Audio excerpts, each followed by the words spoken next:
নোয়াখালীর হাতিয়ারের নলচিরা ঘাটে নতুন ফেরি চলাচলের উদ্বোধনী অনুষ্ঠানের আগে স্থানীয় বিএনপি ও জাতীয় নাগরিক পার্টির এনসিপির নেতাকর্মীদের মধ্যে পাল্টাপাল্টি ধাওয়া ও সংঘর্ষের ঘটনা ঘটেছে।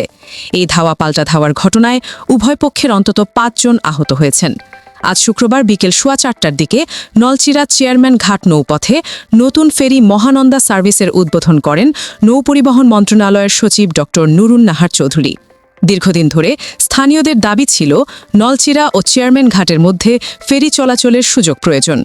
রাজনৈতিক ও সামাজিক সংগঠনগুলোর চাপের পরে সরকার সম্প্রতি এই নৌপথে নতুন ফেরি বরাদ্দ দেয় এবং ঘাট নির্মাণের কাজও শেষ হয়। স্থানীয় সূত্র জানিয়েছে, আগের রাতেই ফেরির সঙ্গে এনসিপির প্রার্থী আব্দুল হান্নান মাসুদের শাপলাকলি প্রতীকের একটি ব্যানার টাঙানো হয়। এ নিয়ে স্থানীয় বিএনপির সমর্থকরা আপত্তি জানান।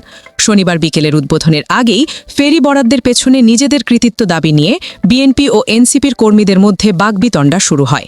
ঘটনাস্থলে উপস্থিত উপজেলা নির্বাহী কর্মকর্তা ও নৌপুলিশ সাময়িকভাবে পরিস্থিতি শান্ত করেন। উদ্বোধনের কিছুক্ষণ পর দুই পক্ষ আলাদা মিছিল নিয়ে ঘাটে অবস্থান নেন। পরে তারা পাল্টাপাল্টি স্লোগান দিতে থাকেন। এক পর্যায়ে মিছিল দুটি মুখোমুখি হয়ে পাল্টাপাল্টি ধাওয়া ও মারামারিতে জড়িয়ে পড়ে।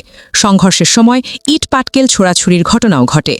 আহতদের মধ্যে দু-একজনকে স্থানীয় স্বাস্থ্যকেন্দ্রে প্রাথমিক চিকিৎসা দেওয়া হয়েছে।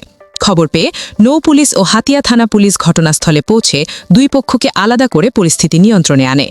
হাতিয়া থানার পরিদর্শক তদন্ত আনিসুর রহমান জানান, বর্তমানে ঘাট এলাকায় পরিস্থিতি শান্ত রয়েছে। এই ঘটনায় স্থানীয় প্রশাসন সতর্ক অবস্থানে রয়েছে এবং ভবিষ্যতে এ ধরনের সংঘর্ষ এড়ানোর জন্য ঘাট এলাকায় অতিরিক্ত পুলিশ মোতায়েনের সিদ্ধান্ত নেওয়া হয়েছে। আপনি দেখছিলেন এনএলবি নিউজ। সাথে থাকার জন্য ধন্যবাদ। পরবর্তী আপডেট জানতে এখনই সাবস্ক্রাইব করুন আমাদের চ্যানেল। ধন্যবাদ।